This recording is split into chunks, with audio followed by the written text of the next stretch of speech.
کہتے ہیں ایک طوطا اور ایک طوطی کا گزر ایک ویران سے ہوا۔ ویرانی دیکھ کر طوطی نے طوطے سے پوچھا، یہ کس قدر ویران گاؤں ہے؟ طوطے نے جواب دیا، لگتا ہے یہاں سے کسی الو کا گزر ہوا ہے۔ جس وقت طوطا طوطی آپس میں باتیں کر رہے تھے، عین اسی لمحے ایک الو بھی وہاں سے گزر رہا تھا۔ اس نے طوطے کی بات سن لی اور وہاں رک کر ان سے مخاطب ہو کر بولا، تم لوگ اس گاؤں میں مسافر لگتے ہو، آج رات تم لوگ میرے مہمان بن جاؤ، میرے ساتھ کھانا کھاؤ۔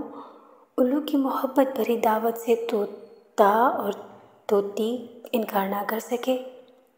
انہوں نے الو کی دعوت قبول کر لی۔ کھانا کھا کر جب انہوں نے رخصت ہونے کی اجازت چاہی تو الو نے طوطی کا ہاتھ پکڑ لیا اور کہا، تم کہاں جا رہی ہو؟ طوطی پریشان ہو کر بولی، یہ کوئی پوچھنے کی بات ہے، میں اپنے خاوند کے ساتھ واپس جا رہی ہوں۔ الو یہ سن کر ہنسا اور کہا، یہ تم کیا کر رہی ہو؟ تم تو میری بیوی ہو۔ اس پر طوطا اور طوطی الو پر جھپٹ پڑے اور گرما گرمی شروع ہو گئی۔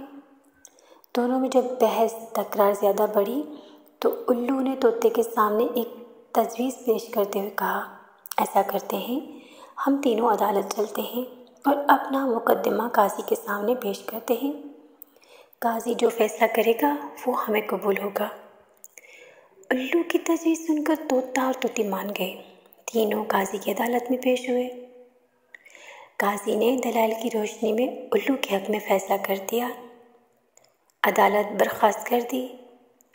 طوطی اس بے انصافی پر روتا ہوا چل دیا تو الو نے اسے آواز دی، بھائی اکیلے کہاں جاتے ہو؟ اپنی بیوی کو تو ساتھ لے جاؤ۔ طوطے نے حیرانی سے الو کی طرف دیکھا اور بولا، اب کیوں میرے زخموں پہ نمک چھڑکتے ہو؟ یہ اب میری بیوی کہاں ہے؟ عدالت نے تو اسے تمہاری بیوی قرار دے دیا ہے۔ الو نے طوطے کی بات سن کر نرمی سے بولا، نہیں دوست، یہ میری نہیں بلکہ تمہاری بیوی ہے۔ بس میں تمہیں صرف یہ بتانا چاہتا تھا کہ بستیاں الو ویران نہیں کرتے بلکہ ناانصافی سے ویران ہوتی ہیں۔ یقیناً یہ ایک بہترین پیغام ہوگا۔ جس معاشرے میں انصاف ختم ہو جاتا ہے وہ معاشرہ بہت جلد تباہ برباد ہو جاتا ہے۔ اس لیے اپنے معاشرے میں انصاف قائم کریں اور کسی غریب کی حق تلفی نہ ہونے دیں، کیونکہ غریب کی بد دعا آسمان کے دروازے ہلا دیتی ہے۔ کہانی اچھی لگی ہو تو دوسروں تک پہنچانا مت بھولیے گا۔ اللہ تعالی ہم سب کا حامی ناصر ہو، آمین۔